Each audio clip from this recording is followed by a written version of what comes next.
बाद सारे पेड़ों को पानी डालने के बाद ही अपनी मजदूरी पर जाया करता था।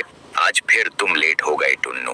माफ कर दीजिए मालिक, वो मेरे एक पेड़ में कीड़े लग गए थे तो उसमें दवाई डाल रहा था। मालिक, वो मेरे एक पेड़ में कीड़े लग गए थे तो उसमें दवाई डाल रहा था। भगवान ही जाने तू इसमें सालों से पेड़ों का ख्याल रख रहा है। आएगी लिए थे, बहुत बहुत धन्यवाद। यहाँ से वो किराने की दुकान पर गया। आ गए भाई, मैं सोच ही रहा था कि अब तक तुम क्यों नहीं आए। खैर, आपके घर का सारा राशन मैंने पहले ही निकाल कर बांध दिया है। बहुत अच्छा किया। कितना हिसाब हुआ है भाई? 2040 रुपए। फिर टुन्नू चिड़ा दूध वाले के पास गया। ये लो भाई 1000 रुपए। अब बकाया खत्म, नया हिसाब शुरू। हाँ ठीक है। सबका हिसाब दे दाकर जब वो घर पहुँचा, आप ही का इंतजार कर रही थी। पगार मिल गई लगता है, यहाँ रख दीजिए सारा राशन। मिल गई और 3540 रुपए दे भी दिए। मतलब अब 6640 रुपए ही बचे हैं। हाँ, इसमें से खेत के लिए मुझे 3000 लगेंगे, बिजली, मोटर, पानी का बिल वगैरह वगैरह। 500 मेरे महीने के खर्च और बचे हुए 3000 रुपए तुम रख लो। जो सामान लगे वो लाना और बाकी पैसे बचा लेना। हाँ ठीक है। मैंने सोचा था इस महीने अगर 3000 से ज्यादा पैसे मिले तो नई साड़ी खरीद लूंगी। वो अगले ये कोई साधारण ऐप नहीं, ये एक दुनिया है जहाँ हर स्पिन एक नई कहानी रचती। रोशनी, रंग और रोमांच, सब कुछ एक साथ। जब किस्मत की धड़कनें तेज हों और उंगलियां स्क्रीन पर थिरके, तब शुरू होता है असली खेल। क्या आप तैयार हैं इस अनुभव के लिए? अगले महीने मेरे बहन की शादी है ना। तुम फिक्र मत करो, कुछ दिनों में मैं तुम्हारे लिए नई साड़ी ले आऊंगा। ठीक है जी। सारा हिसाब हो चुका था। अगली सुबह जब टुन्नू अपने आम के पेड़ों के पास पहुंचा, तो वो हैरान था। रानो, क्या हुआ? देखो पेड़ों पर फल आ रहे हैं। हे भगवान, ये हमारे पेड़ों की पहली फसल होगी। हाँ हाँ, उम्मीद है फसल बहुत अच्छी होगी। होगी ही। हमने इतने सालों से जो देखभाल जो की है।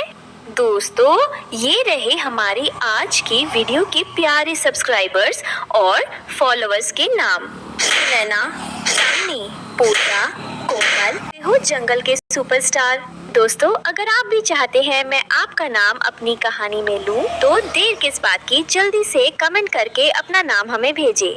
वो तो है रानो। टुन्नू और रानो चिड़िया बहुत खुश थे। उनकी वर्षों की मेहनत रंग लाई थी। 1 महीने में सारे पेड़ों पर आम आ गए। कितने सारे आम है ना। हमें अभी इनकी और भी अच्छे से देखभाल करनी होगी, तभी हमें अच्छा दाम मिलेगा। हाँ बिल्कुल। अब से रानो चिड़िया और टुन्नू चिड़िया ने ज्यादा से ज्यादा वक्त अपने आम के बगीचे में बिताया। अगर एक भी आम को कीड़े लगते तो वो तुरंत उसे तोड़ देते। लगभग 3 महीने बाद आम पकने लगे। टुन्नू ने एक आम तोड़ा और उसे खाया।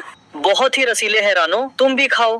हाँ हाँ जरूर। रानो चिड़िया ने भी आम खाते ही कहा, सही कहते हैं लोग, सब्र का फल मीठा होता है। अब सारे आम तोड़ने होंगे। ठीक है। टुन्नू ने अपने मजदूरी से कुछ दिनों की छुट्टी ले ली और दोनों पति पत्नी मिलकर आम इकट्ठे करने लगे। 3 दिनों में आमों का बड़ा सारा ढेर लग गया। हाँ, सोचा नहीं था इतने सारे आम लगेंगे हमारे पेड़ों पर। भगवान जब भी देता है चप्पर फाड़ के देता है। तभी एक आमों का व्यापारी वहाँ से गुजर रहा था। उसका ध्यान ताजे आमों पर पड़ा।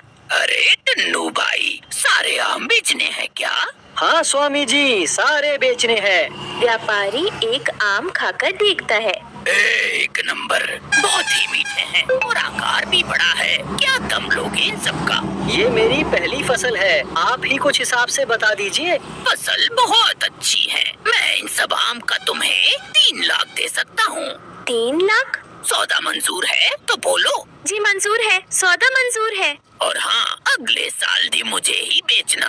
जी बिल्कुल बिल्कुल। मैं पैसे और नौकर पक्षी लेकर आता हूँ। ठीक है स्वामी जी। स्वामी पैसे लेने चला गया और रानो और टुन्नू बातें करने लगे। भगवान की कृपा है हम पर। 3 लाख, बाप रे। कृपा तो है और हमारे सालों की मेहनत भी तो है रानो।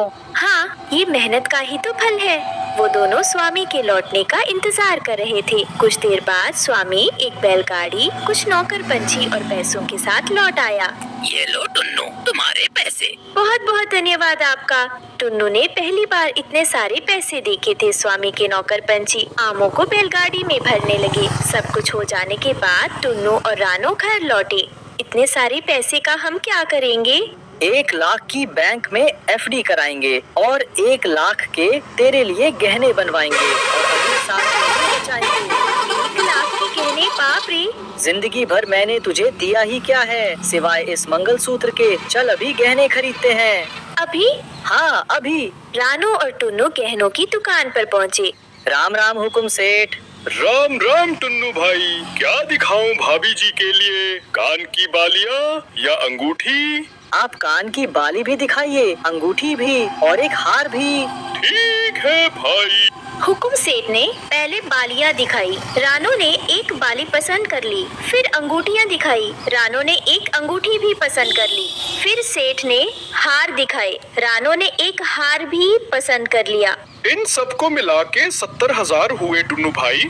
बस आप एक काम कीजिए, आप कंगन भी दिखाइए। जी जरूर। हुकुम सेठ ने कंगन भी दिखाए। रानू चिड़िया को एक कंगन की जोड़ी भी पसंद आई।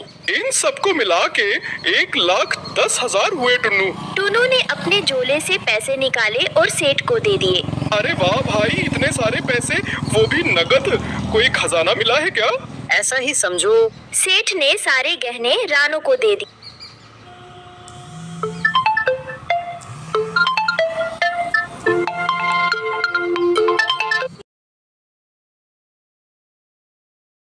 टुन्नू के जाते ही सेठ ने ये बात दूसरे दुकानदार को बताई।